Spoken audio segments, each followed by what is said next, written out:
House will come to order. The invocation today will be given by Pastor Mike Halliburton from First Baptist Church of Davidson in Davidson, guests of Representative Martin. Will members, staff, and guests in the gallery please rise?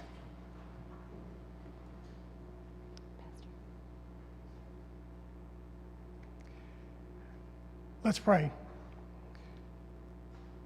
Our Heavenly Father, we thank you for our lives and your blessing of another day. Together we acknowledge that you are the great and powerful God, creator of our universe. Under you, we are fully aware of our limitations and human flaws. We pray that humility would be evident within the hearts and minds of the men and women of this legislative body as they do their work today.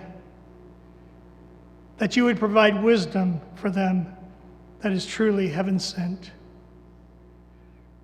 Lord, your scripture reminds us that there is no one in a position of governing authority except that which you have established, that their authority comes through you.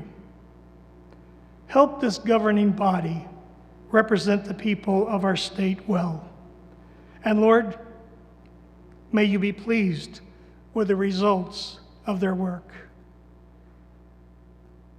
It is in the name of Jesus Christ we pray today. Amen. Thank you. The clerk will open the board for the purpose of taking attendance. The board is now open. Members, you may check in at your desks.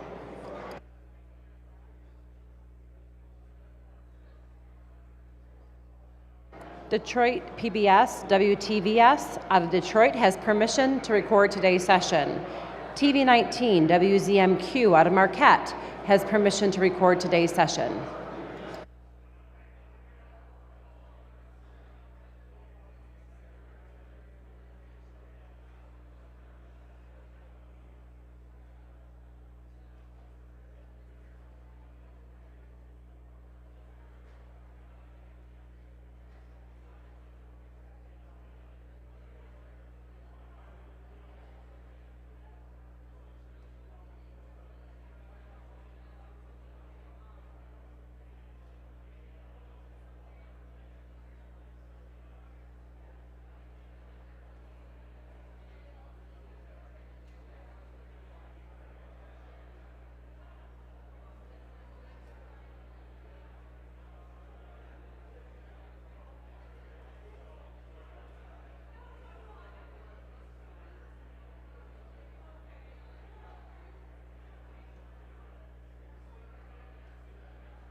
I'd like the members' attention for the purposes of an introduction. Chair recognizes Representative Rogers. Thank you. I would like to invite everyone to the East Gallery where I have members of my Youth Advisory Council from Kalamazoo. Would Representative Rogers' special guest please rise? Welcome to the Michigan House of Representatives.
Are you, sir? Oops.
Speaker recognizes Minority Floor Leader Fitzgerald.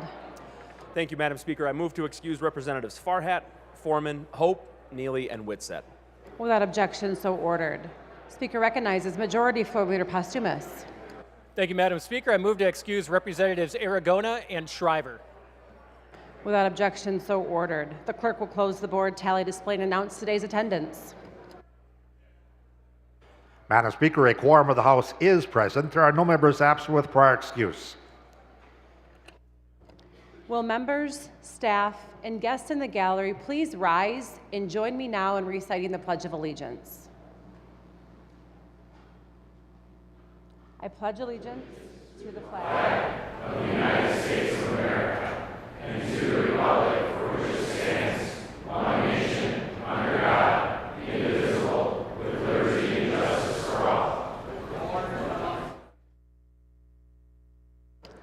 The House will go at ease at the call of the chair.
All right.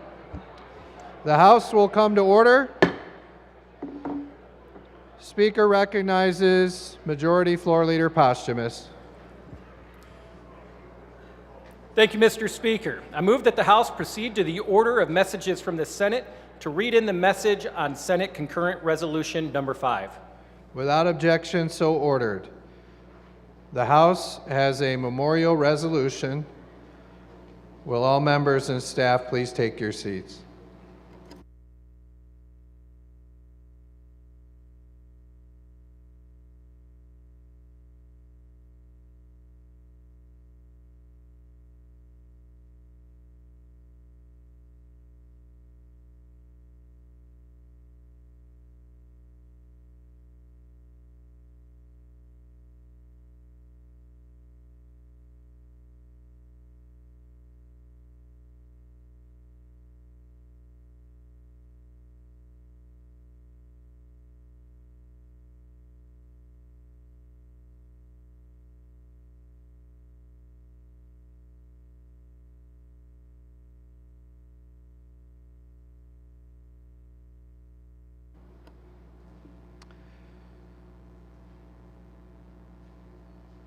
The clerk will read.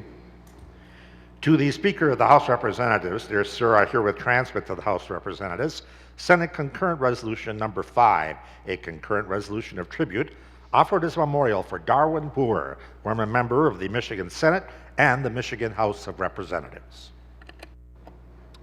To speak to the memorial resolution, the Speaker recognizes Representative Kuntz. Thank you, Mr. Speaker. I rise today with a heavy heart to honor the life and legacy of former State Senator Darwin Boer, who was a devoted public servant, a man of deep character, and an esteemed member of his community in Everett, Michigan. Senator Boer was raised in Everett, born in Everett. He worked on the land of his family's seventh-generation farm and later built a long career in banking. He started as a teller and worked his way up to vice president. But his true calling was public service. He spent nearly 3 decades as the Osceola Township supervisor and assessor before coming to the state capitol, where he served in the House from 2005 until 2010, and then in the Senate until 2018. Whether chairing committees on banking or community colleges or infrastructure, Senator Boer brought wisdom, professionalism, and a steady hand to every role that he held. He served with humility, and he put the needs of his constituents first.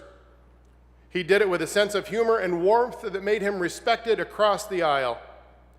Outside of state government, the senator was dedicated to serving his community. He served on hospital boards, local development commissions, and civic groups throughout Everett. He was a loving husband of more than 60 years to his wife, Janice, and a father to their 4 children. He lived a life full of love that was focused on his family and was an example of his faith. His legacy is not in the legislation that he helped pass or the committees that he chaired. It's also in the lives that he touched, the leaders that he always mentored, and the community he never stopped serving. To the Boer family, thank you for sharing Darwin with the people of the state of Michigan. Please know that all of the dinners he missed and the weekends that he worked have made our state a better place. May Darwin's memory continue to inspire all of us in this chamber to lead with the same integrity, dedication, and heart that he carried every single day of his life. Thank you, and God bless Darwin Boer. All members in favor of the resolution, please rise. The resolution is adopted. Speaker recognizes Representative Kuntz for the purpose of special introduction. Thank you, Mr. Speaker. Joining us today in the East Gallery are several members of his family: Janice Boer, Kimberly Boer Hammer, R.J. Hammer, Madison Hammer, Chad Boer, Amy Boer, Andrew Boer, Christian Boer, Jacob Boer, Miko Ullman, Aiden Ullman, Casey Kaiser, Clay Kaiser, Callie Dieterman, Kylie Pulver, Patrick Teat, Alan Teat, and Patricia Teat.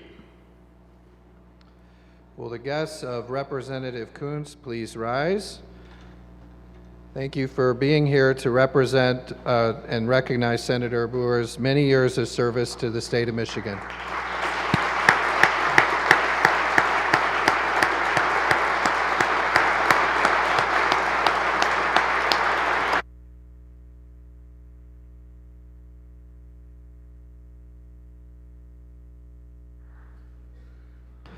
The House will stand at ease at the call of the chair.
The House will come to order. For the purposes of introduction, the Speaker recognizes Representative Kofia. Thank you, Madam Speaker. Today with me in the East Gallery, I would love for my colleagues to help me welcome the National Cherry Queen, as well as multiple in a delegation from the cherry industry up in northern Michigan. They are here to proudly advocate for one of the most important fruits that we grow in this state and across the globe, the cherry. Will the special guest of Representative Kofia please rise and welcome to the Michigan House of Representatives.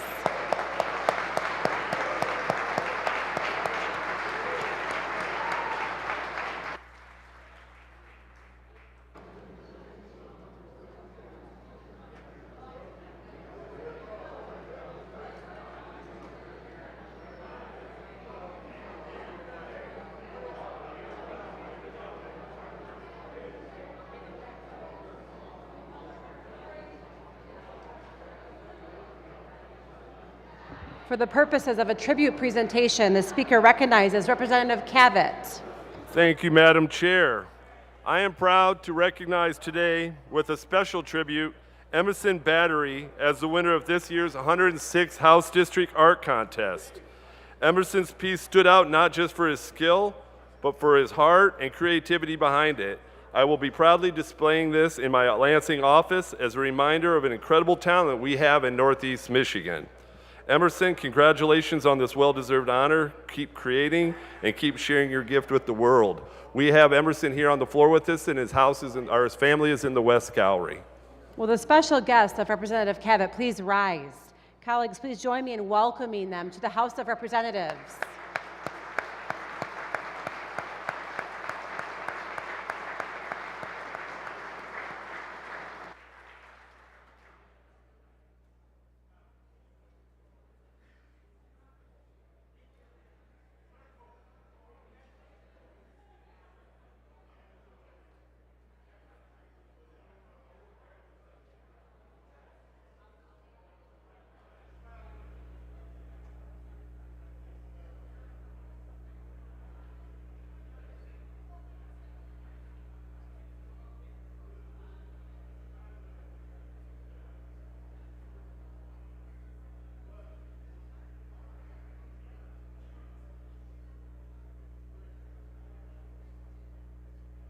For the purposes of a tribute presentation, the Speaker recognizes Representative Wolford.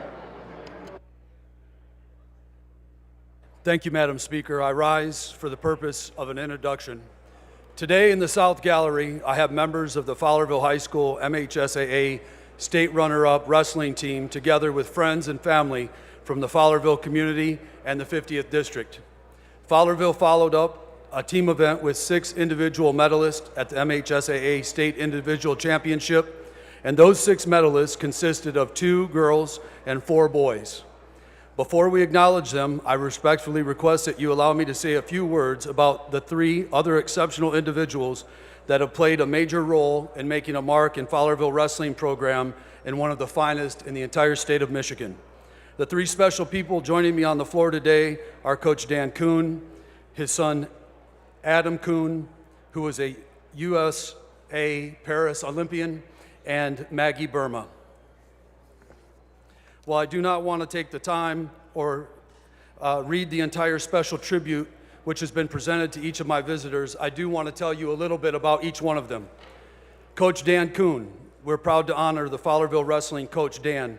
Since beginning his coaching career in 1979, his leadership has led Fowlerville Wrestling to earn 6 league titles, a 1994 state championship, and among many of his achievements, one stands out, as Coach Kuhn is the only coach in MHSAA history to have 2 four-time state champions in both boys and girls divisions. Those 2 are my other guests, Adam Kuhn and Maggie Burma. Dan was inducted into the MHSCA Hall of Fame and has been named Coach of the Year multiple times, including both boys and girls Coach of the Year in 2025. Coach Kuhn's legacy is one of excellence, mentorship, and deep dedication to the athletes.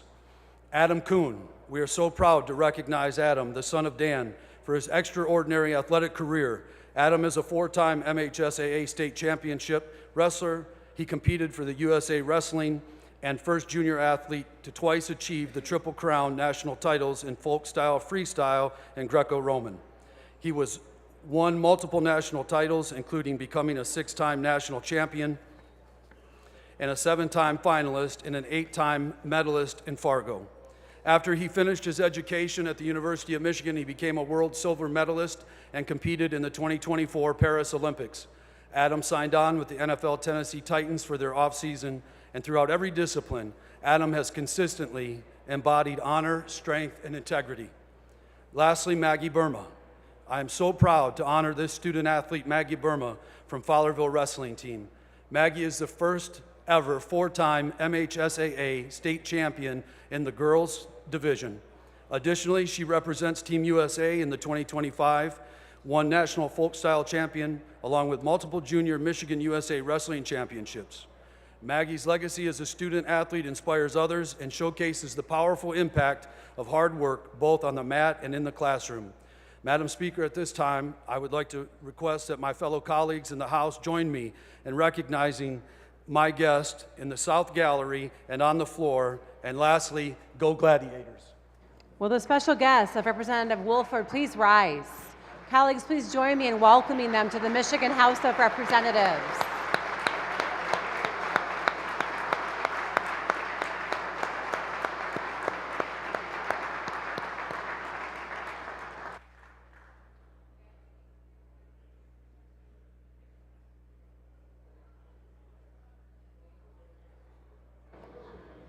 Speaker recognizes Majority Caucus Chair Borton.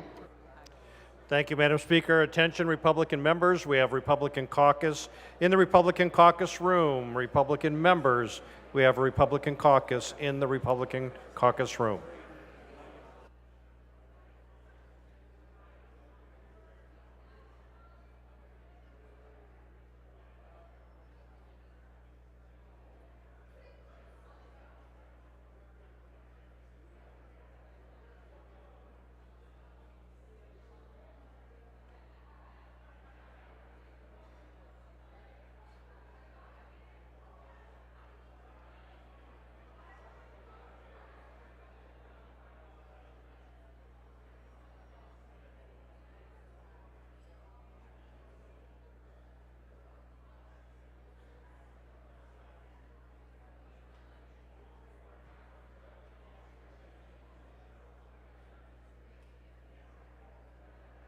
For the purposes of an introduction, the Speaker recognizes Representative Regas.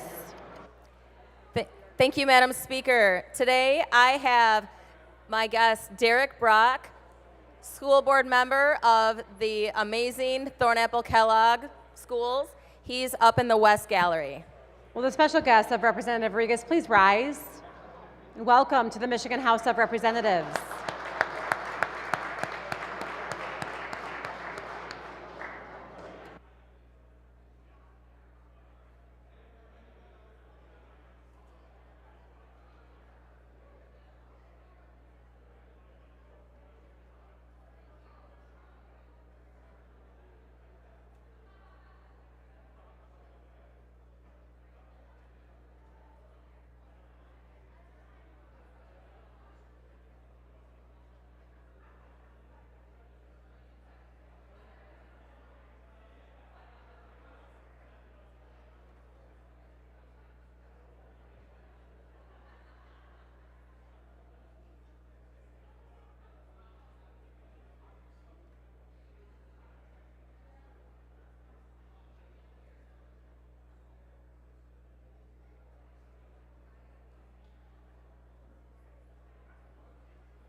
The House will go at ease at the call of the chair.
The House will come to order. House proceed to announcements by the Clerk of Printing and Enrollment.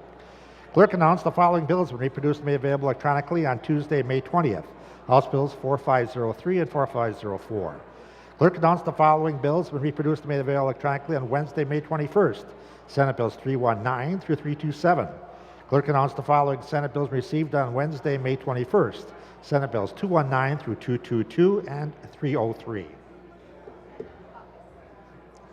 For purpose of announcement, the chair recognizes Representative Rogers. Democratic colleagues, Democratic caucus in the Democratic caucus room. Democratic members, a caucus has been called. Reports of standing committees. The Committee on Natural Resources and Tourism, Representative Martin Chair, reported House Bill 4285 with recommendation that the substitute H1 be adopted and the bill then pass. The bill is referred to the order of second reading of bills. The Committee on Natural Resources and Tourism, Representative Martin Chair, reported House Bill 4401 without amendment with recommendation the bill pass. The bill is referred to the order of second reading of bills.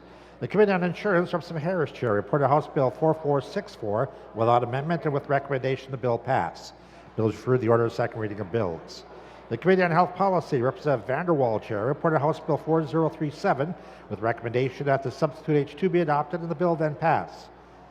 The bill referred to the order of second reading of bills. The Committee on Health Policy, Representative Vanderwall Chair, reported House Bill 4038 with recommendation that the substitute H1 be adopted and the bill then pass. Bills referred to the order of second reading of bills. The Committee on Appropriations, Representative Boland Chair, reported House Bill 4011 without amendment with recommendation the bill pass. Bills referred to the order of second reading of bills. The Committee on Appropriations, Representative Boland Chair, reported House Bill 4023 without amendment and with recommendation the bill pass. Bills referred to the order of second reading of bills. The Committee on Appropriations, Representative Boland Chair, reported House Bill 4135 without amendment and with recommendation the bill pass. Bills referred to the order of second reading of bills.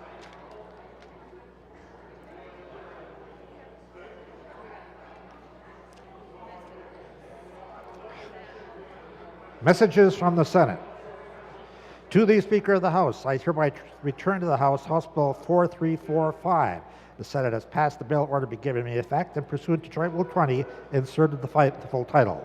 The House agrees to the full title. The bill is referred to the Clerk for enrollment, printing, and presentation to the Governor. To the Speaker of the House, I herewith transmit Senate Bill 219. The Senate has passed the bill.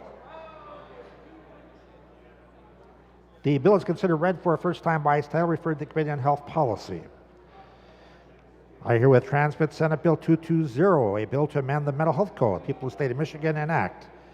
The bill is considered read for a first time by its title, referred to the Committee on Health Policy. I herewith transmit Senate Bill 221, a bill to amend the Mental Health Code, People of the State of Michigan, enact. The bill is considered read for a first time by its title, referred to the Committee on Health Policy. I herewith transmit Senate Bill 222, a bill to amend the Mental Health Code, People of the State of Michigan, enact. The bill is considered read for a first time by its title, referred to the Committee on Health Policy. I herewith transmit Senate Bill 303, a bill to amend the Public Health Code, People of the State of Michigan, enact. The bill is considered read for a first time by its title, referred to the Committee on Health Policy.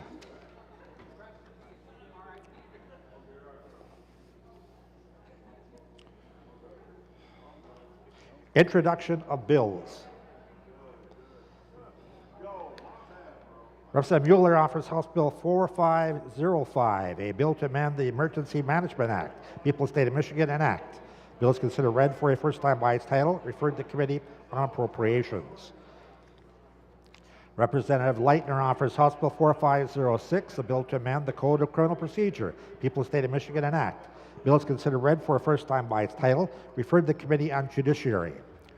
Representative Leitner offers House Bill 4507, a bill to amend the Public Health Code, People of the State of Michigan, enact. The bill is considered read for a first time by its title, referred to the Committee on Judiciary. Representative Leitner offers House Bill 4508, a bill to amend the Michigan Penal Code, People of the State of Michigan, enact. The bill is considered read for a first time by its title, referred to the Committee on Judiciary. Representative Mearman offers House Bill 4509, a bill to amend the Public Health Code, People of the State of Michigan, enact. The bill is considered read for a first time by its title, referred to the Committee on Health Policy. Representative Schutte offers House Bill 4510, a bill to amend the Public Employee Retirement System Investment Act. People of the State of Michigan enact. Bill is considered read for a first time by its title, referred to the Committee on Communications and Technology. Representative Posthumus offers House Bill 4511, a bill to prohibit the banning, provision of permitting or licensure requirements or provision of other impairments on or for the holding of digital assets. People of the State of Michigan enact. Bill is considered read for a first time by its title, referred to the Committee on Communications and Technology.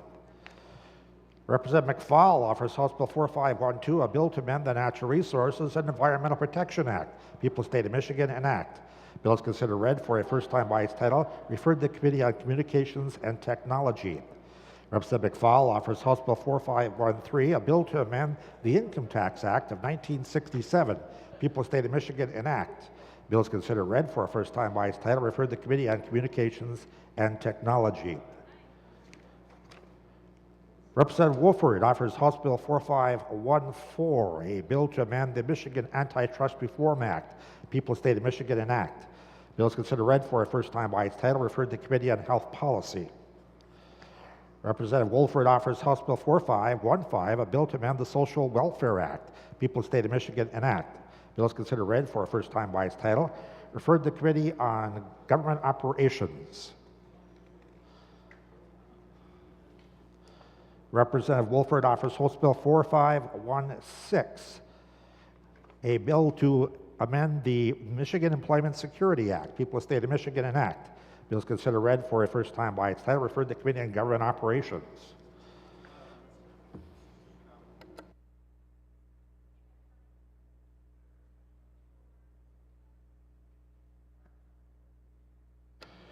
Correction, the bill is considered read for a first time and referred to the Committee on Economic Competitiveness. Representative Nyer offers House Bill 4517, a bill to amend the Child Abduction Broadcast Act. People of the State of Michigan enact. Bill is considered read for a first time by its title, referred to the Committee on Families and Veterans. Representative Regas offers House Bill 4518, a bill to amend the Michigan Amber Alert Act. People of the State of Michigan enact. Bill is considered read for a first time by its title, referred to the Committee on Families and Veterans. Representative Wooten offers House Bill 4519, a bill to designate the official insect of the State of Michigan. People of the State of Michigan enact. Bill is considered read for a first time by its title, referred to the Committee on Government Operations. The House will stand at ease.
I can have members' attention for the purposes of introduction. The chair recognizes Representative Cernoglu. From the 73rd District, and I would like to welcome our guests, the Michigan Community Action Agency Association in the South Gallery. Would the special guest Representative Cernoglu please rise? Welcome to the Michigan House of Representatives.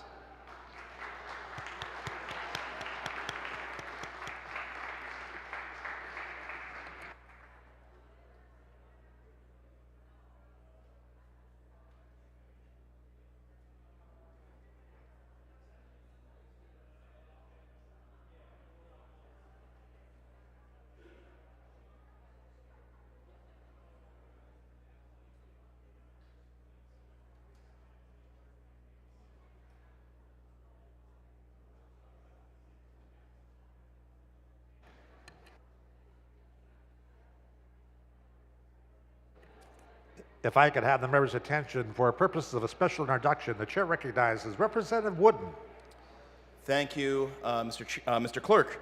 I have here today a gentleman from my district, Mr. R.J. Langen.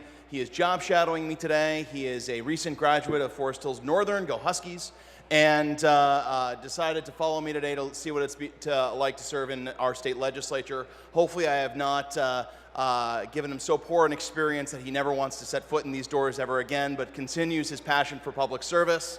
And so I hope you will join me in thanking him for joining us today. Welcome to the Michigan House of Representatives.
If I could have the members' attention for the purposes of introduction, the chair recognizes Representative Roth.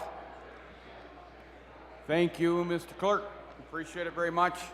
Today I have some guests in the East Gallery that are here from the Kinship Care Network. I'd like to recognize them. We have 6 adults and one of my own constituents from Benzie County. So, would Representative Roth, special guests, please rise? Welcome to the Michigan House of Representatives.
I'd like members' attention for the purpose of introduction. The chair recognizes Representative Miller.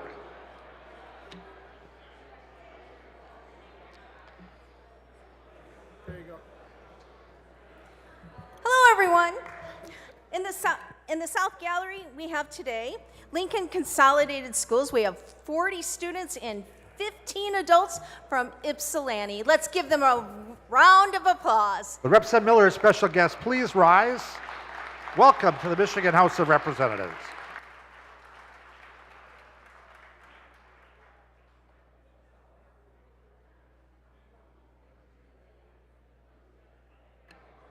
If I could have members' attention for purpose of introduction, the chair recognizes Representative Brenda Carter.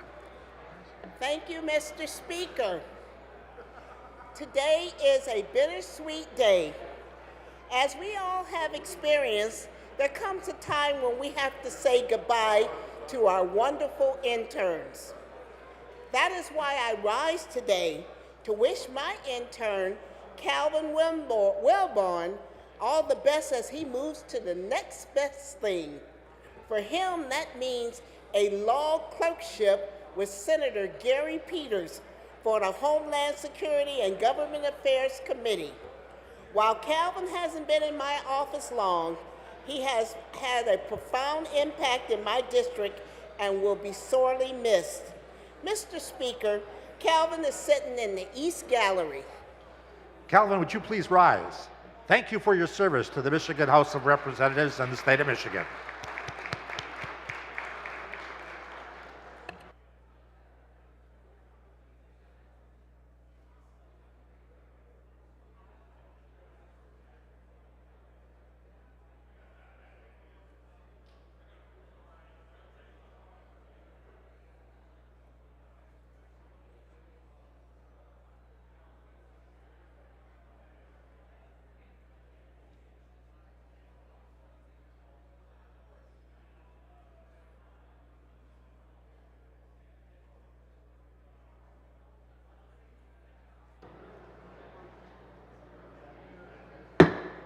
The House will come to order.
For the purposes of a staff farewell, the Speaker recognizes Representative O'Neill. Thank you, Madam Speaker. Madam Speaker, esteemed colleagues and staff, please join me to pay tribute and say farewell to Cody Drake. Cody is a senior comms advisor with the House Democratic Communication, but she is so much more than the title. She is absolutely extraordinary human being. As representatives, we all have busy schedules, full days. We're going from committee to taking calls to interviews to session to meetings and what else next? Whatever else comes up, Madam Speaker. But all of us know, I'd like to just take a moment to consider what it is that allows us to be successful at our work. It's usually our staff, literally our staff. Madam Speaker, they work hard, they commit themselves, they give dedication every day to help us serve our Michiganders throughout the state of Michigan. And let me tell you, Cody is a shining example of someone who has done that work. Someone who is trustworthy, devoted, smart, savvy, and I would say darn classy. You can see, look at this, Madam Speaker, look at this. Now, we didn't plan this, but look at that, classy as ever. We're matching.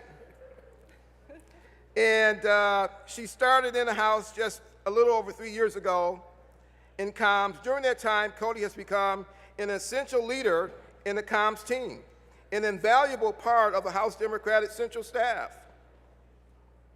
Starting as a communication advisor, Cody soon moved into her senior role, and the role that she has earned.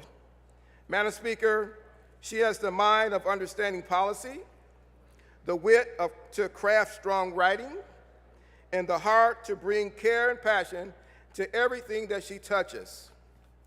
One of her qualities I've been most impressed with is her ability to know our voices. These are the members that she writes for who's standing behind me. This skill speaks not only to a great writer Cody is, but even more so how genuinely she listens really to hear the people and put her heart behind all that she writes. And what is most important to highlight, Cody does this from her heart. She cares about the work she does here. She cares about the people, Madam Speaker. She cares about helping make a real difference. On a personal note, One thing I really appreciate, and I appreciate so many things about her, and I'm sure my colleagues, Madam Speaker, can echo their own sentiments, but she always would come check prior to me speaking to say, hey, Rep. O'Neill, is everything okay? I appreciate that, really do. And, you know, Madam Speaker, Cody very recently graduated law school and will soon be taking her bar exam.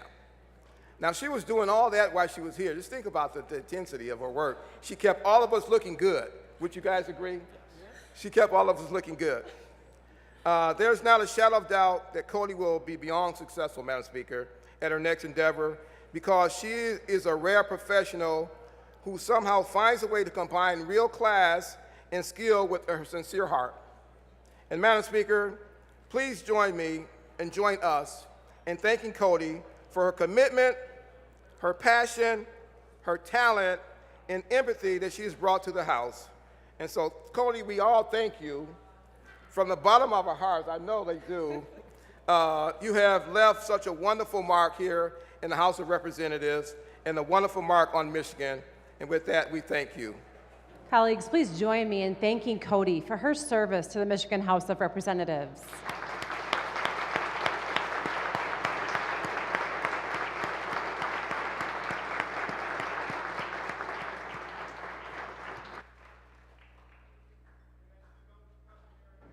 Speaker recognizes Representative O'Neill. And Madam Speaker, as you know, customary, we do have a keepsake for Cody that's been signed by all her colleagues, and this will be framed soon after. So thank you. Congratulations, Cody, and thank you.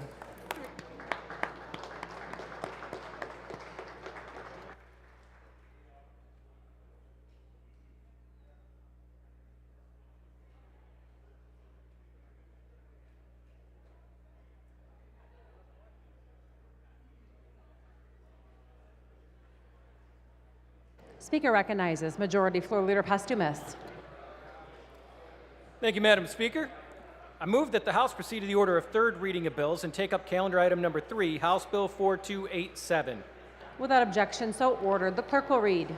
Calendar item number 3, House Bill 4287, introduced by Representative Bonak, a bill to amend the Income Tax Act of 1967. People of the State of Michigan, enact. The bill will be considered read for a third time by its title. Are there amendments? There are not. Speaker recognizes Representative Bonak. Thank you, Madam Speaker. Today I rise in support of House Bill 4287, also known as the Michigan Broadband Accessibility Act.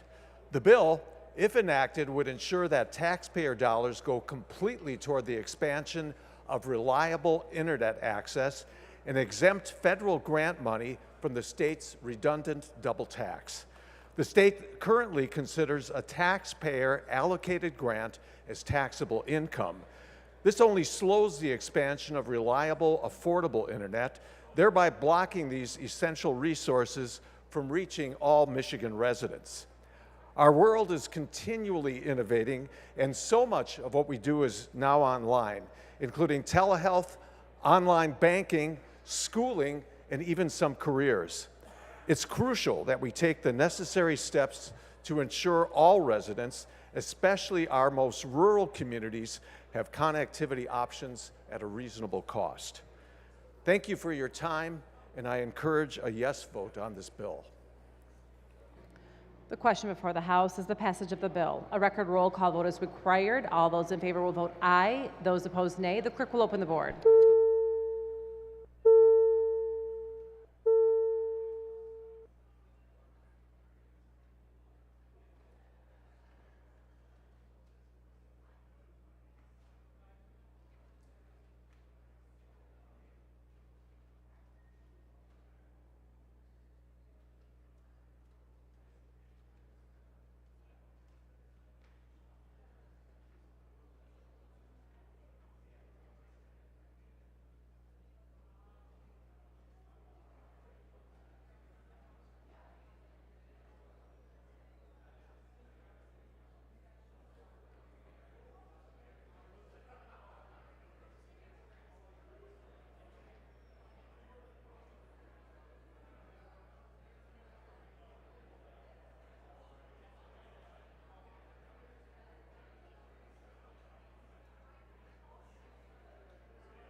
Members, the board is still open. You may vote at your desks.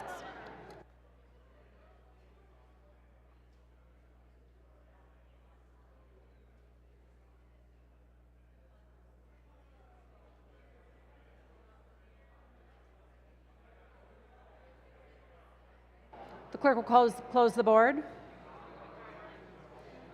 Representative Warts votes aye. Representative Fairbairn votes aye. Representative Wolford votes aye. Representative Arbit votes aye.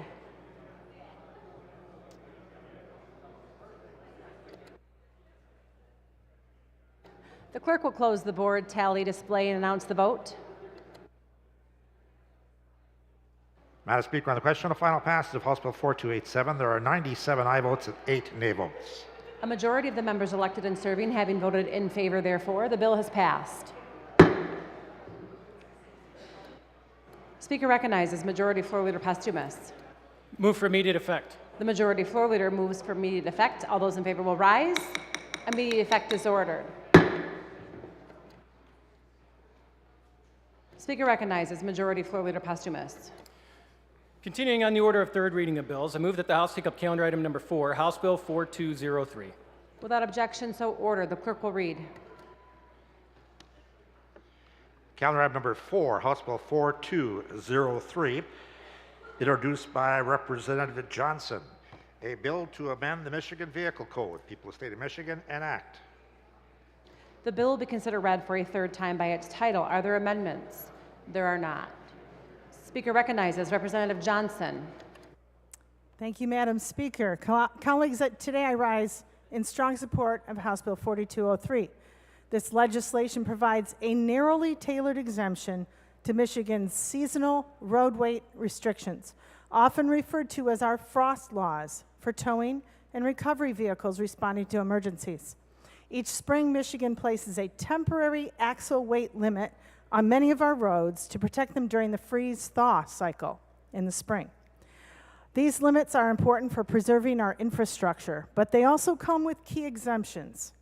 Public utility vehicles, propane haulers, and agricultural transports are already allowed to operate under certain conditions because we recognize that critical services can't simply stop when the frost laws take effect. Unfortunately, tow trucks, often responding to time-sensitive emergencies, have been left out. When towing operators are delayed because of seasonal weight limits, the impact is real. Motorists can be stranded longer in dangerous situations. Disabled vehicles remain hazards on the roadway. And small towing companies are forced to navigate a patchwork of burdensome permits, often when time is of the essence. House Bill 4203 provides a smart, limited solution. It allows wreckers to operate under seasonal weight restrictions only when recovering a disabled, damaged, or impounded vehicle. The bill includes important safeguards. Operators must notify the local road agency if they believe they exceed weight limits, and they must travel at speeds under 35 miles an hour while operating under the exemption. With an estimated 150 to 250 towing vehicles statewide, this is a modest adjustment that enhances public safety while preserving the integrity of our roads. This is a common sense fix, one that ensures emergency towing services are treated with the same urgency and flexibility we afford to other essential service vehicles. I urge your support for House Bill 4203. Thank you. The question before the House is the passage of the bill. A record roll call vote is required. All those in favor will vote aye. Those opposed, nay. The clerk will open the board.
The clerk will close the board, tally display, and announce the vote. Madam Speaker, on the question of final passage of House Bill 4203, there are 105 aye votes and 0 nay votes. A majority of the members elected and serving having voted in favor, therefore, the bill has passed. Speaker recognizes Majority Floor Leader Posthumous. Move for immediate effect. The Majority Floor Leader moves for immediate effect. All those in favor will rise. Immediate effect is ordered. Speaker recognizes Majority Floor Leader Posthumous. Continuing on the order of third reading of bills, I move that the House take up calendar item number 5, House Bill 4343. Without objection, so ordered. The clerk will read. Calendar item number 5, House Bill 4343, introduced by Representative Borton. A bill to amend the Michigan Vehicle Code. People of the State of Michigan enact. The bill will be considered read for a third time by its title. Are there amendments? There being no amendments, the question before the House is the passage of the bill. A record roll call vote is required. All those in favor will vote aye. Those opposed, nay. The clerk will open the board.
The clerk will close the board. Representative Robinson votes.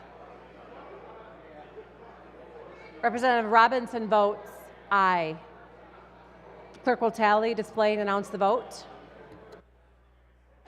Madam Speaker, on the question of final passage of House Bill 4343, there are 104 aye votes and 1 nay vote. A majority of the members elected and serving having voted in favor, therefore, the bill has passed. Speaker recognizes Majority Floor Leader Posthumous. Move for immediate effect. The Majority Floor Leader moves for immediate effect. All those in favor will rise. Immediate effect is ordered. Speaker recognizes Majority Floor Leader Posthumous. Continuing on the order of third reading of bills, I move that the House take up calendar item number 6, House Bill 4344. Without objection, so ordered. The clerk will read. Calendar item number 6, House Bill 4344, introduced by Representative Preston. A bill to amend the Motor Carrier Safety Act of 1963. People of the State of Michigan enact. The bill will be considered read for a third time by its title. Are there amendments? There being no amendments, the question before the House is the passage of the bill. A record roll call vote is required. All those in favor will vote aye. Those opposed, nay. The clerk will open the board.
Members, the board is still open. You may vote at your desks.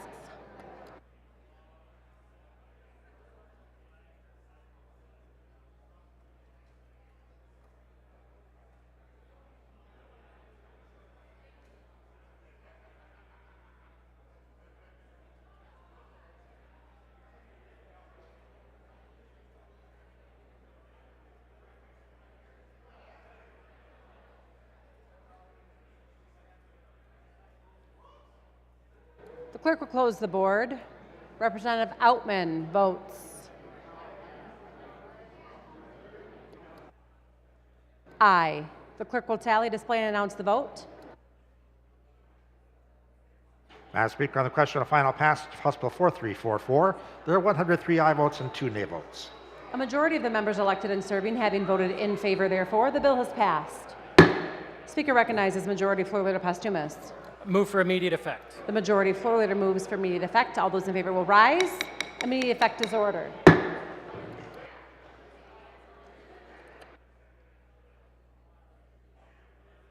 Speaker recognizes Majority Floor Leader Postumus.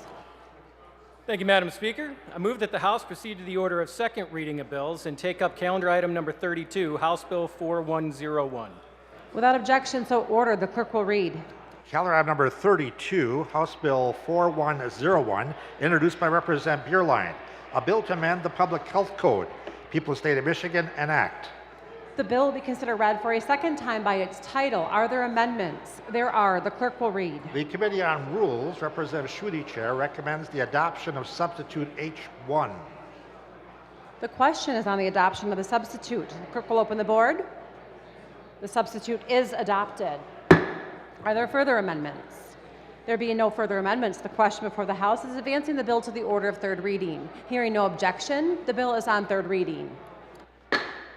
Speaker recognizes Majority Floor Leader Postumus. Continuing on the order of second reading of bills, I move that the House take up calendar item number 19, House Bill 4380. Without objection, so ordered. The clerk will read. Calendar item number 19, House Bill 4380, introduced by Representative Bierlein, a bill to amend the Public Health Code, People of the State of Michigan, enact. The bill will be considered read for a second time by its title. Are there amendments? There being no amendments, the question before the House is advancing the bill to the order of third reading. Hearing no objection, the bill is on third reading. Speaker recognizes Majority Floor Leader Postumus. Continuing on the order of second reading of bills, I move that the House take up calendar item number 28, House Bill 4066. Without objection, so ordered. The clerk will read. Calendar item number 28, House Bill 4066, introduced by Representative Wolford, a bill to amend the revised school code, People of the State of Michigan, enact. The bill will be considered read for a second time by its title. Are there amendments? There are. The clerk will read. The Committee on Government Operations, Representative Bagul, Chair, recommends the adoption of substitute H1.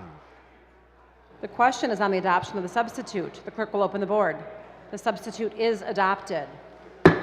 Are there further amendments? There being no further amendments, the question before the House is advancing the bill to the order of third reading. Hearing no objection, the bill is on third reading. Speaker recognizes Majority Floor Leader Postumus. Continuing on the order of second reading of bills, I move that the House take up calendar item number 29, House Bill 4469. Without objection, so ordered. The clerk will read. Calendar item number 29, House Bill 4469, introduced by Representative Linting, a bill to amend the Elliott Larson Civil Rights Act, People of the State of Michigan, enact. The bill will be considered read for a second time by its title. Are there amendments? There are. The clerk will read. Representative Song offers one amendment identified as Amendment Number 1. Speaker recognizes Representative Song. Thank you, Madam Speaker. Today I rise to support my amendment to tie bar House Bill 4371, Safe Youth Sports Act, to House Bill 4469.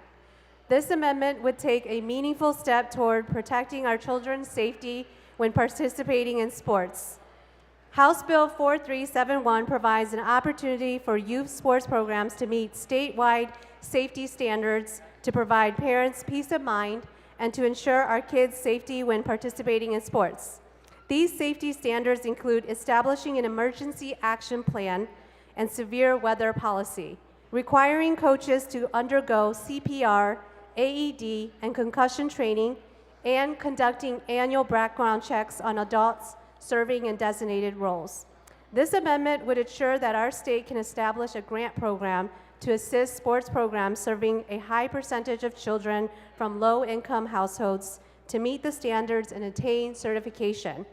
What student athletes and parents need are leaders that have their back and a state that believes in the power of youth sports. I ask my colleagues to please support this amendment to take tangible and real action to make sports safe with the tie bar of House Bill 4371. Thank you. The question is on the adoption of the amendment. The clerk will open the board. The amendment is not adopted. Are there further amendments? There are. The clerk will read. Representative Menser offers one amendment identified as amendment number 2. Speaker recognizes Representative Menser. Thank you, Madam Speaker.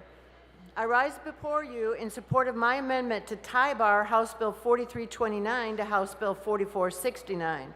The adoption of this amendment would bring impactful substance to this legislation and would actually work to protect Michiganders. More specifically, it would prevent credit reporting agencies from reporting medical debt on a consumer's credit card report. It would help Michiganders afford necessities like housing or securing a vehicle to get to and from work. We need legislation on this floor that brings relief and breathing room to Michiganders. Nearly 700,000 Michiganders are dealing with the burden of medical debt this year. This is not the fault. Representative, please speak to the amendment. You're referring to the bill. Please speak to the amendment. Speaker recognizes Representative Menser. This is not the fault of hardworking Michiganders already struggling to get by, but of the increasingly unattainable high costs. This is the fault. Medical emergencies can happen to anyone at any time, and debt can pile on, and that is why we need safeguards to take away these punitive measures that loosen up the burden on families. We need to build people up, not implementing impeding obstacles or to tear people apart. So let's work together to solve real issues in our state and adopt this amendment. Thank you. The question before the House is the adoption of the amendment. The clerk will open the board. The amendment is not adopted. Are there further amendments? There are. The clerk will read. Representative Martis offers one amendment identified as amendment number 3. The question is on the adoption of the amendment. The clerk will open the board. The amendment is not adopted. Are there further amendments? There are. The clerk will read. Representative Long John offers one amendment identified as amendment number 4. Speaker recognizes Representative Long John. Thank you, Madam Speaker. I rise today in support of my amendment to tie bar House Bills 4066 and 4469 to House Bills 4478 and 4479 to address a growing concern and contributor to the epidemic of gun violence in our state. I'm talking about ghost guns. Ghost guns are non-serialized, untraceable, and often 3D printed guns, often made or obtained by people who cannot legally purchase guns due to the risk. The question is on the adoption of the amendment. The clerk will open the board. The amendment is not adopted. Are there further amendments? The clerk will read. There are. The clerk will read. Representative Miller offers one amendment identified as amendment number 5. The question is on the adoption of the amendment. The clerk will open the board. The amendment is not adopted. Are there further amendments? There are. The clerk will read. Representative Fitzgerald offers one amendment identified as amendment number 6. The question is on the adoption of the amendment. The clerk will open the board. The amendment is not adopted. Are there further amendments? There are. The clerk will read. Representative Weiss offers one amendment identified as amendment number 7. The question is on the adoption of the amendment. The clerk will open the board. The amendment is not adopted. Are there further amendments? There are. The clerk will read. Representative Weiss offers one amendment identified as amendment number 8. The question is on the adoption of the amendment. The clerk will open the board. The amendment is not adopted. Are there further amendments? There are. The clerk will read. Representative Andrews offers one amendment identified as amendment number 9. The question is on the adoption of the amendment. The clerk will open the board. The amendment is not adopted. Are there further amendments? There being no further amendments, the question before the House is advancing the bill to the order of third reading. Hearing no objection, the bill is on third reading.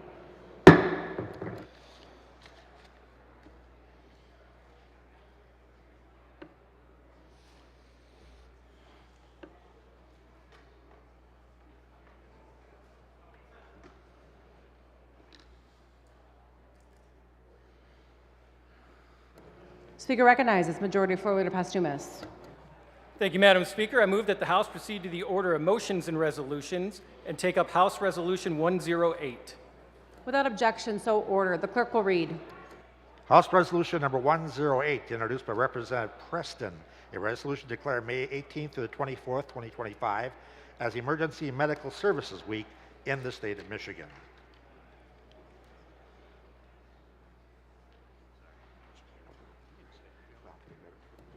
Speaker recognizes Representative Preston. Thank you, Madam Speaker. I rise today in support of my House resolution recognizing May 18th through the 24th as Emergency Medical Services Week in Michigan. EMS Week is a time to celebrate the courage, dedication, and life-saving work of our paramedics, EMTs, and first responders. In the vast, rugged landscapes of the UP and our rural regions, these heroes face unique challenges, long distances, harsh weather, and limited resources. Yet day after day, they answer the call, delivering critical care to our neighbors in remote townships, small towns, and isolated areas. Their commitment ensures that no community, no matter how far from critical care, is left without hope or help in times of crisis. Likewise, in our urban centers, where EMS teams respond to high call volumes, complex emergencies, and often intense pressure, these professionals serve on the front lines with equal bravery and resolve. Whether it's a medical emergency in downtown Detroit, a high-rise in Grand Rapids, or a crowded event in Flint, our urban EMS workers bring skills, speed, steadiness, and some of the most demanding situations imaginable. Michigan stands with our EMS heroes on country roads and city streets alike. From the Keweenaw Peninsula to every corner of our state, let's show our gratitude for the men and women who save lives every day, ensuring every Michigander, no matter where they call home, has access to the care they deserve. Thank you. The question before the House is the adoption of House Resolution 108. All those in favor of the resolution will say aye. Aye. Those opposed, nay. The resolution is adopted. Speaker recognizes Majority Floor Leader Pastumas. Continuing on the order of motions and resolutions, I move to take up House Resolution 109. Without objection, so ordered. The clerk will read. House Resolution number 109, introduced by Representative Grant, a resolution to declare May 19th through 23rd, 2025 as Affordable Housing Week in the state of Michigan. The resolution is referred to the Committee of Government Operations. Speaker recognizes Majority Floor Leader Pastumas. Continuing on the order of motions and resolutions, I move that the House take up House Resolution 110. Without objection, so ordered. The clerk will read. House Resolution number 110, introduced by Representative Kofia, a resolution to declare May 21st, 2025 as Cherry Industry Day in the state of Michigan. Speaker recognizes Representative Kofia. Thank you, Madam Speaker. I rise today to urge my colleagues to join me in supporting my resolution, which declares May 21st, 2025 as Cherry Industry Day in the state of Michigan. This resolution recognizes generations of hardworking Michiganders in the cherry industry, many of whom have been growing tart and sweet cherries on family farms for 5 and 6 generations. A couple quick facts about this delicious industry of Michigan. Michigan farmers and growers produce 70% of the nation's tart cherries. 179.56 million pounds of tart cherries in 2024 alone, and that was a bad year. 40% of the nation's tart cherries are grown in my district in Grand Traverse, Leelanau, and Benzie counties and the surrounding area. Traverse City in my district, as many of you may know, is home to the annual National Cherry Festival and is the cherry capital of the entire world. While this is a great point of pride, we also cannot take this vital industry for granted. In speaking with my cherry farmers across Northwest Michigan, it is clear that the cherry industry is changing and facing great challenges. From invasive pest populations, which are exploding as a result of changing climate, to increasingly unpredictable weather, dramatically impacting growth conditions, to competitors from abroad, growers abroad, it is clear from my conversations that we must do all we can to support this vital industry, our local farmers and agricultural workers wherever we can. So again, I urge and invite my colleagues to support this resolution and our cherry industry, declaring May 21st, 2025 as Cherry Industry Day in Michigan. Thank you, Madam Speaker. The question before the House is on the adoption of House Resolution 110. All those in favor of the resolution will say aye. Those opposed, nay. The resolution is adopted.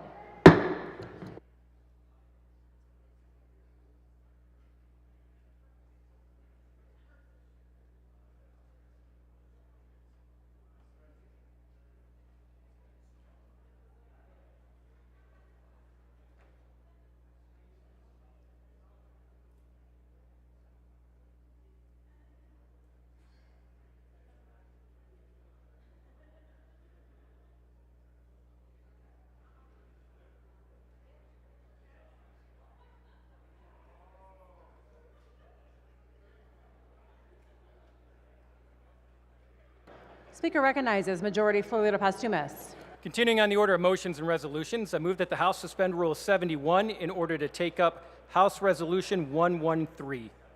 The Majority Floor Leader moves to suspend Rule 71. All those in favor will say aye. Those opposed, nay.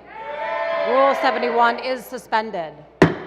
Speaker recognizes Majority Floor Leader Postumus. Continuing on the order of motions and resolutions, I move that the House take up House Resolution 113. Without objection, so ordered. The clerk will read. House Resolution number 113, introduced by Representative Maddock, a resolution urging the Michigan Senate to request the return of Senate Bills 163, 164, 165, 167, 169, 170, 171, 172, 173, 174, 175, 176, 177, 178, 179, 180, and 181, the Senate budget appropriation bills for fiscal year 2026. Speaker recognizes Representative Bierlein. Thank you, Madam Speaker. Colleagues, I rise today to speak to the resolution urging the Michigan Senate to request the return of Senate Bills 163 through 165, 167, and 169 through 181. The appropriation bills that make up their version of the state budget for fiscal year 2026. Let me be clear. We are not here today to debate partisan politics. We are here because our Constitution demands something simple: a balanced budget. Article 4, Section 31 of the Michigan Constitution requires it. It's not a suggestion, it's not a recommendation, it is a mandate. Yet what the Senate has sent us does not meet the standard. According to the nonpartisan Senate Fiscal Agency, the budget passed by our colleagues in the Senate overspends by nearly $1 billion over the projected revenues confirmed by last week's Consensus Revenue Estimating Conference. That's not just irresponsible, it's unconstitutional. And if that were not concerning enough, despite this nearly $1 billion in excess spending, the Senate budget underfunds Medicaid by $500 million. That puts 60,000 Michiganders at risk of losing their health care. Let me repeat that. 60,000 of our friends, neighbors, and constituents could lose access to essential care. It also shortchanges working families by cutting $30 million from child care funding, putting pressure on parents who already struggle to find affordable, quality care while they work to make ends meet. On top of all of this, their budget does not address a long-term road funding solution. The state government has ignored this problem for far too long. It's time to come together to develop a real, long-term plan, one that's fair, sustainable, and fixes the infrastructure that Michigan families and businesses rely on every single day. How can we explain this to the people we serve? That we're spending money we don't have and yet still failing to meet basic needs? Colleagues, this resolution is not about politics, it's about principle. We have a duty to Michigan citizens to ensure their government operates within its means. We have a duty to uphold the Constitution, and we have a duty to do what is right. We are asking the Senate to recall these bills, go back to the drawing board, and send us a budget that is balanced, responsible, and compassionate. One that reflects both our fiscal obligations and our moral ones. Let's urge the Senate to take this step. Let's pass this resolution, stand up for good governance, and remind the people of Michigan that we still believe in passing a fiscally sound budget. I urge my colleagues to support this resolution. Thank you, Madam Speaker.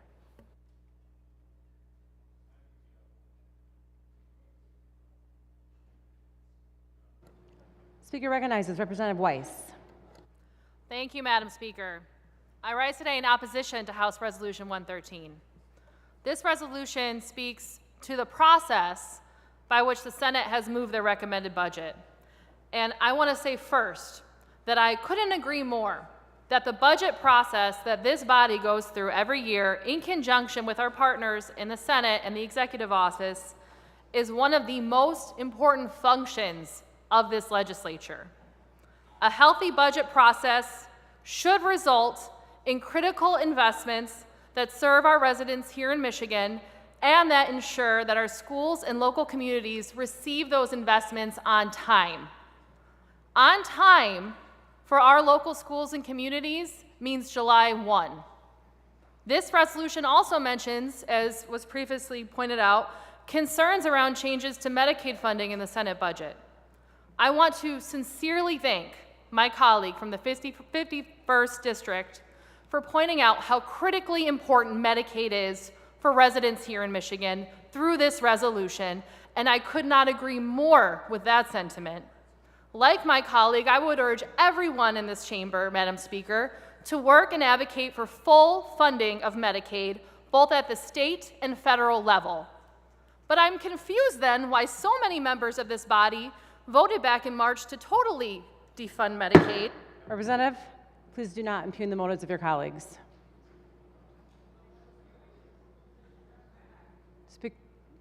Speaker recognizes Representative Weiss. If, Madam Speaker, the budget that we passed here back in March was to become law, it would remove coverage from... Speaker recognizes Representative Regas. Thank you, Madam Speaker. Madam Speaker, Speaker recognizes Minority Floor Leader Fitzgerald. Thank you, Madam Chair. I asked for a point of information regarding conduct of debate in the chamber, that what would constitute something to be out of order and necessary for a debate to be stopped if it is determined by the chair. What would constitute the need for debate to be stopped?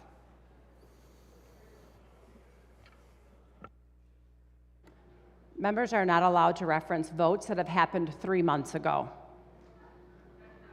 Speaker recognizes Representative Regas. Thank you once again, Madam Speaker. Madam Speaker, I rise today in support of the resolution and concern of the Senate's recommended budget. This budget spends well over $1 billion more than our state can legally sustain, and it is completely irresponsible, and it's not reflective of the new American era that we are fighting for. We always, excuse me. Members, may you be reminded to keep decorum in the chamber. Thank you. Speaker recognizes Representative Regas. Thank you, Madam Speaker. This budget will also negatively impact working class families and children. Many working families depend on childcare to ensure that their children are taken care of while both parents are embarking on the American dream. This childcare is crucial for ensuring that parents can punch in and punch out of work or attend school without having to worry about who is watching their children. But this budget cuts that. In fact, despite overspending an array of other issues, it underfunds childcare by $30 million, which would negatively impact over 2,500 working families in this state. Taking care of our children will always be a priority of mine as a legislator. This budget is woke, reckless, unconstitutional, and the Senate Democrats have completely gone off the rails. Thank God the Republicans are here to put an end to this nonsense. Speaker recognizes Minority Floor Leader Fitzgerald. Madam Chair, point of order. I would like to inquire or appeal to the fact that it is not allowable under House rules to impugn the motives of our colleagues.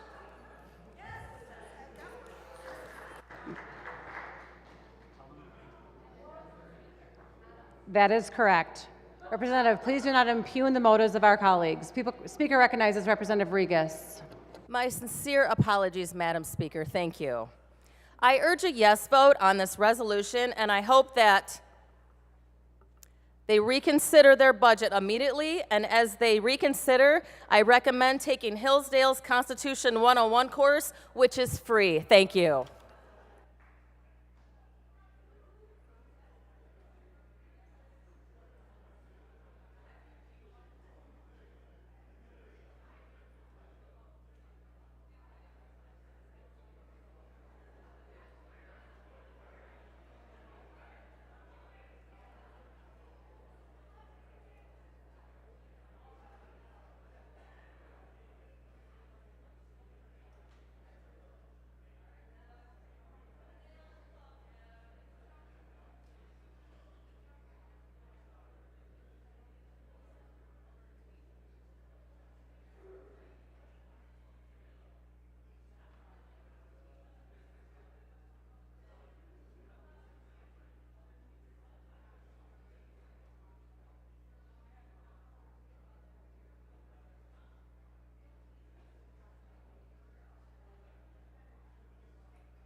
Speaker recognizes Representative Maddock.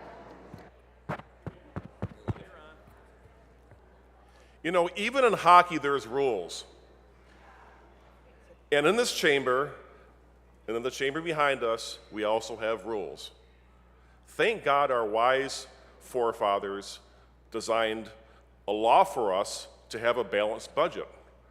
Article 5, Section 18 sets the laws for this legislative body when it comes to drafting and proposing a budget. The Senate simply ignored these rules. And I want to talk about what $1 billion is to people. We have approximately 4.5 million people that are working in the state, a 4.5 million person workforce, some of the greatest people in the world. And that $1 billion that they want to charge us extra represents about $222.22 for every worker out there. We cannot ignore rules, nor can they. Instead of making cuts that exist in our budget, we all know it's there, we all know there's fraud, waste, and abuse in our budget. Instead of just cutting $1, they refuse to do that. Because some people want higher taxes, lower wages, and want Michiganders to work a third job, they have left a $1 billion hole in our budget. They claim to want to support the people on Medicaid, right, all the time, but they're going to kick 60,000 people off Medicaid. This will also affect over 2,500 working families because they shortchanged Michigan families in order to give $10 million to electric vehicles charging stations, another subsidy millionaires can afford to buy electric cars. Michigan families are also being shortchanged $1 million so that marijuana shops can have. Speaker recognizes Minority Floor Leader Fitzgerald. Thank you, Madam Chair. Point of information with regard to the operations of the chamber, understanding that while bills are referenced within this policy, within this resolution, I should say, it is not licensed to then talk about the content of those bills. Am I correct in believing that to be the order of this chamber?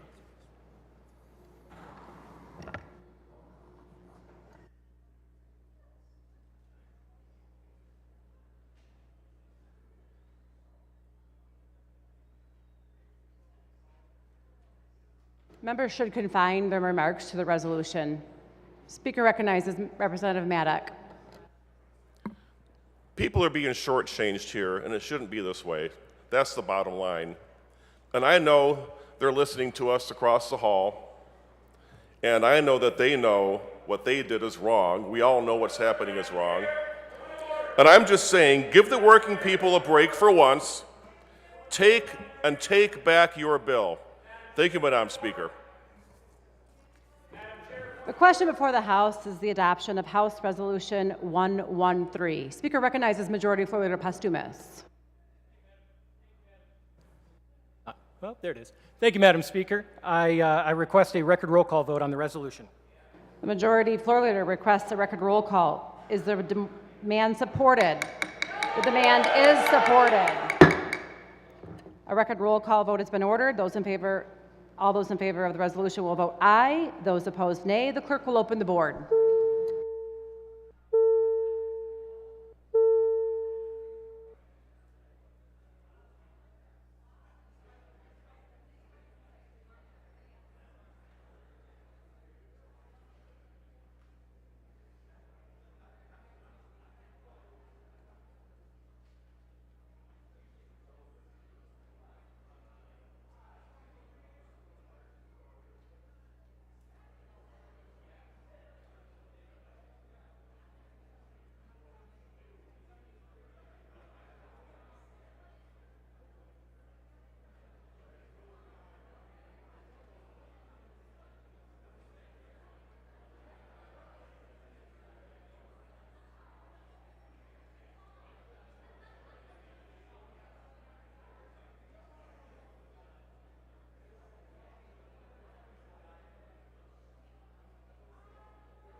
The clerk will close the board, tally, display, and announce the vote. Madam Speaker, on the question of adoption of House Resolution 113, there are 58 aye votes and 48 nay votes. A majority of the members present having voted in favor, therefore, the resolution is adopted. Speaker recognizes Majority Floor Leader Postumus. Continuing on the order of motions and resolutions, I move that the House take up House Resolution 111. Without objection, so ordered. The clerk will read. House Resolution number 111, introduced by Representative Puri, a resolution to declare May 2025 as Asian Pacific American Heritage Month in the state of Michigan.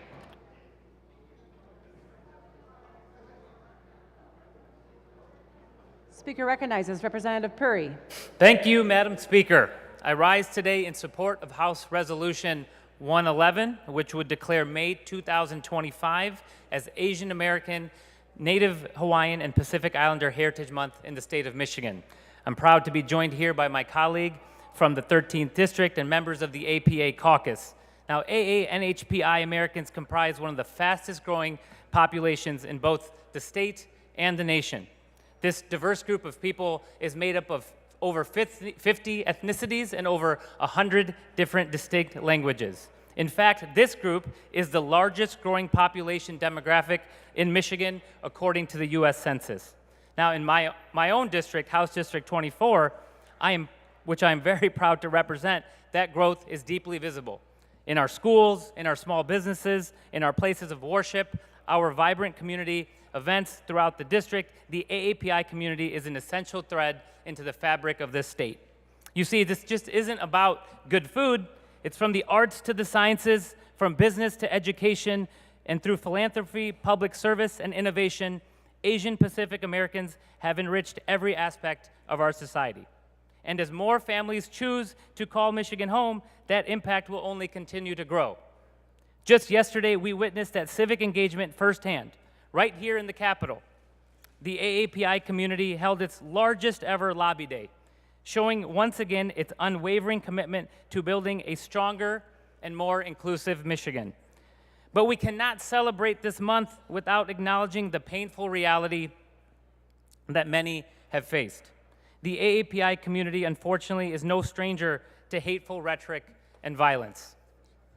Whether it's the violence of the Japanese internment camps, the mistreatment of Chinese railroad laborers, the Vincent Chin hate crime here in Michigan, the COVID-inspired hate crimes against Asian Americans, and even my own story of a hate crime targeting Sikh Americans at my family's former place of worship, there are still very real consequences for the broader AAPI community.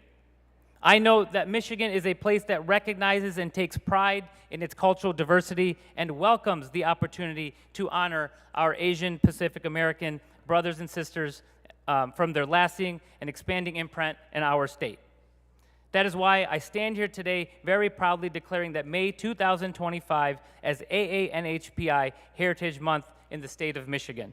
I welcome you all to join me in celebrating the individual and collective collaborations of the Asian Pacific American community to this state and this country. Thank you. The question before the House is the adoption of House Resolution 111. All those in favor of the resolution will say aye. Aye. Those opposed, nay. The resolution is adopted.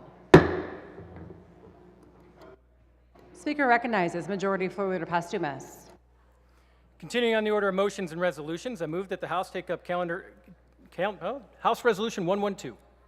Without objection, so ordered. The clerk will read. House Resolution number 112, introduced by Representative Kara, a resolution to urge the Federal Bureau of Investigation to condemn the use of the expression 8647 due to its symbolism and implications, including the use of this code by James Comey, former director of the Federal Bureau of Investigation, in a social media post on May 15, 2025.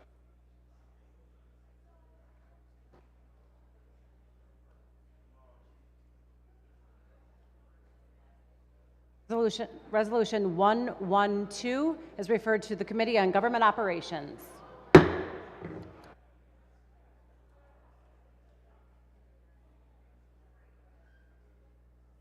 For the purposes of introduction, the Speaker recognizes Representative Fairbairn. Thank you, Madam Speaker. I'd like to recognize 35 students that came all the way down from my hometown of Harbor Springs. They're from Harbor Springs Middle School. We've got 35 students and 10 teachers. Will the special guest of Representative Fairbairn please rise? Welcome to the Michigan House of Representatives.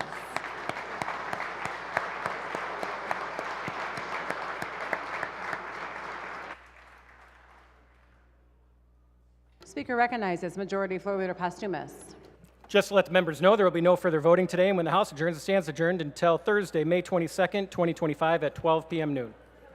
The House will stand at ease at the call of the chair.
There being no further business to come before the House, Representative Pavlo moves that the House do now adjourn. Hearing no objection, the House will stand adjourned until Thursday, May 22nd, 2025 at 12 o'clock p.m.